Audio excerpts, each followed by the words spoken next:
Welcome to my YouTube channel Bhatia math academy. Class 12th के लिए economics का 18 मार्च को पेपर है, उसका पूरा बनाया हूँ गेस्ट पेपर में। जो आपको पेपर में आएंगे वो मोस्ट इंपॉर्टेंट क्वेश्चन है।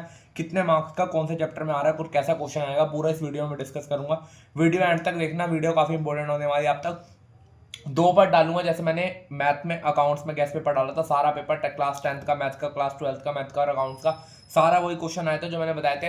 वैसे ही हम इकोनॉमिक्स के लिए लाए हैं 18 मार्च को। नॉर्मल जो पेपर है उसका मैक्रो का पूरा जितना भी पेपर में 40 नंबर की मैक्रो आ रही है, 40 नंबर की इंडियन इकोनॉमी आ रही है। तो एक भी वीडियो आज डल रही है, एक सुबह डल जाएगी इंडियन इकोनॉमी की। पूरी चैनल को सब्सक्राइब कर लेना अच्छी तरह। मैक्रो के जितने होंगे सारे इंपॉर्टेंट क्वेश्चन होंगे, इंडियन इकोनॉमी के होंगे विद चैप्टर वाइज, कौन से चैप्टर में कितने क्वेश्चन आ रहे हैं। तो वीडियो पूरा एंड तक देखना।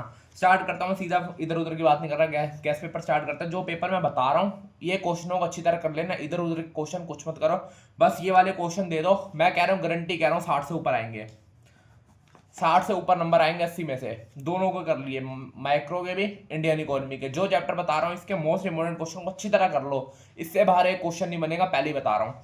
जैसे हम मैक्रो में चैप्टर 1 टू चैप्टर 4 देखो, 10 मार्क्स का वेटेज है। एक एमसीक्यू आएगा, एक क्वेश्चन 3 मार्क्स का आएगा और एक क्वेश्चन 6 मार्क्स का आएगा इस पेपर में।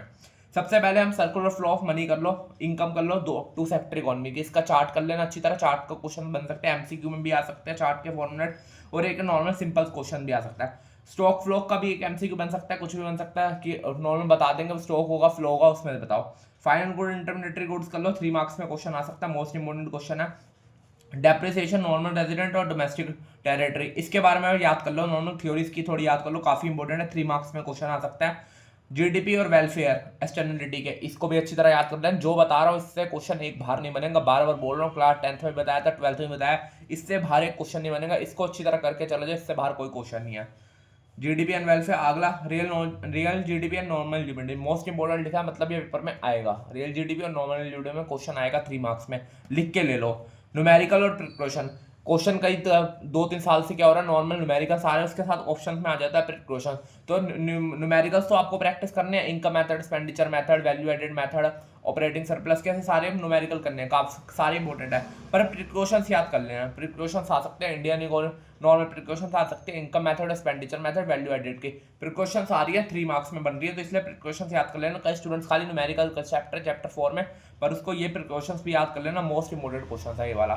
चैप्टर 5 और 6 क्या है, 6 मार्क्स का है। 2 एमसीक्यू आएंगे, एक क्वेश्चन आ सकता है 4 मार्क्स में, नहीं तो एक केस स्टडी आएगी 6 मार्क्स में। एमसीक्यू आएंगे ना 4 मार्क्स के क्वेश्चन आएंगे, एक केस स्टडी बनेगी 6 मार्क्स की पूरी।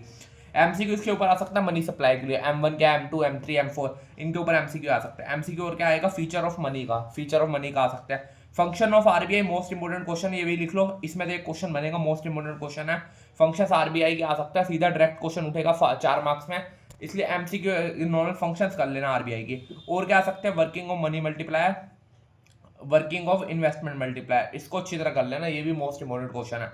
और एक 6 मार्क का क्वेश्चन आ सकता है, जैसे मैंने बताया, केस स्टडी बनेगी किसके ऊपर, इवैल्यूएशन ऑफ मनी या डिजिटल मनी के ऊपर। इसकी 2-3 केस स्टडी नेट से निकाल के अपना अच्छी तरह पढ़ लेना, नहीं तो मुझे कहोगे कमेंट करोगे, मैं डाल दूंगा नॉर्मल। इवैल्यूएशन ऑफ मनी और डिजिटल मनी का 6 मार्क्स का क्वेश्चन बनेगा केस स्टडी का, तो इसको अच्छी तरह कर लेना। अगला देखो चैप्टर 7, 8, 9 ऊपर भी है, 10, 11 में पहले 7, 8, 9 कर सकते हैं। 4 मार्क्स का, 12 मार्क्स का चैप्टर की वेटेज है 7, 8, 9 की। 4 एमसीक्यू आएंगे, 2 क्वेश्चन आएंगे 4 मार्क्स के। सबसे पहले फॉर्मूलास आ सकता है, फॉर्मूला डायग्राम, वैल्यू एमसीक्यू बन सकता है, कुछ भी आता है चैप्टर 8 में। इनकम नॉर्मल एमसीक्यू बन सकता है, फॉर्मूला भी बन सकता है, डायग्राम कोई भी आ सकता है एमसीक्यू इसके रिलेटेड। फॉर्मूला याद कर लेना चैप्टर 7, 8, 9 के, डायग्राम्स, वैल्यू। इम्पैक्ट ऑफ वो एक्सेस डिमांड और डेफिशिएंट डिमांड, इम्पैक्ट आ सकते हैं इसके, ये मोस्ट इंपोर्टेंट क्वेश्चन इसलिए बढ़ लेना। On income and employment and output, इसको अच्छी तरह कर लेना। न्यूमेरिकल आ सकता है इक्विलिब्रियम का और इन्वेस्टमेंट मल्टीप्लायर का, जो नॉर्मल न्यूमेरिकल होता है इक्विलिब्रियम का, normal AD equal to S, उसके न्यूमेरिकल अच्छी तरह कर लेना। 1 से 4 मार्क्स का क्वेश्चन बन सकता है, वर्किंग ऑफ मनी मल्टीप्लायर और इन्वेस्टमेंट मल्टीप्लायर, इन दोनों में 1 से 1 आएगा। How can RBI correct excess और डेफिशिएंट डिमांड, ये सबसे मोस्ट इंपोर्टेंट है, हर साल रिपीट हो रहा है क्वेश्चन, इसलिए अच्छी तरह इसको कर लेना। How can RBI correct excess और डेफिशिएंट डिमांड, चैप्टर 7, 8, 9 भी हो गया। अब लास्ट बचा चैप्टर 10, 11, 12, 12 मार्क्स का चैप्टर का वेटेज है। 3 एमसीक्यू आएंगे, एक क्वेश्चन बनेगा 3 मार्क्स में, एक क्वेश्चन बन सकता है 6 मार्क्स में, नॉर्मल सीधा बन रहा है। ऑब्जेक्टिव गवर्नमेंट बचे, मोस्ट इंपोर्टेंट क्वेश्चन है, ऑब्जेक्टिव अच्छी तरह कर लेना, 4-5 पॉइंट्स कर लेना है ऑब्जेक्टिव के, मोस्ट इंपोर्टेंट ये पेपर में आएगा ही। और डायरेक्ट और इनडायरेक्ट टैक्स में डिफरेंस आ सकता है, और डेफिशिएट आ सकता है। डेफिशिएट मतलब गवर्नमेंट बजट का डेफिशिएट क्या है, ये क्वेश्चन कई बार रिपीट हो रहा है, एमसीक्यू में आ रहा है, तो ये कर लेना, नहीं तो 3 मार्क्स में भी क्वेश्चन आ सकता है। पिछले बार एमसीक्यू बना, तो मुझे इस बार लग रहा है एमसीक्यू नहीं बनेगा, ये 3 मार्क्स का डायरेक्ट क्वेश्चन पूछेगा। गवर्नमेंट बजट का डेफिसिट बताओ, ये कर लेना। Fix and floating foreign exchange rate कर लेना, डिफरेंस आ सकता है। फॉर्मेट ऑफ बीओपी, 1 मार्क्स का एमसीक्यू भी आ सकता है या 3 मार्क्स का क्वेश्चन भी बन सकता है, पूरा उसको एक्सप्लेन करो। अगर 1 मार्क्स में आएगा तो सीधा आ सकता है फॉर्मेट ऑफ बीओपी, जो इसके अंदर visible item, invisible item, universal transfer, वो सारी चीजें आती हैं। नहीं तो उसको एक्सप्लेन करने को भी आ सकता है 3 मार्क्स में। एक ये क्वेश्चन हमेशा हर साल पेपर में पूछा जाता है, इसको भी अच्छी तरह कर लेना। एक्यूमुलेटेड एंड ऑटोमोनस आइटम्स, इनको अच्छी तरह डिफरेंस कर लेना, ये भी मोस्ट इंपोर्टेंट क्वेश्चन है। पूरा बता दिया मैक्रो का, देख लो।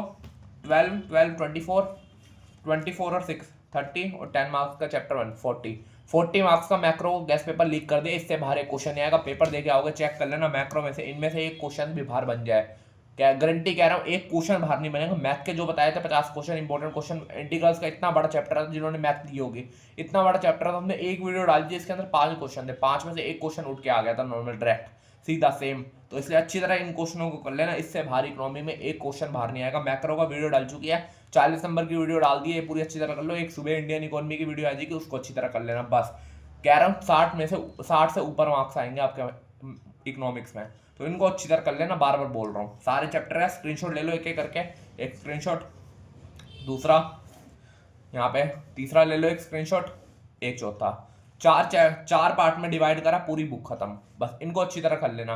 वीडियो अच्छी तरह लगे तो चैनल को सब्सक्राइब कर लो।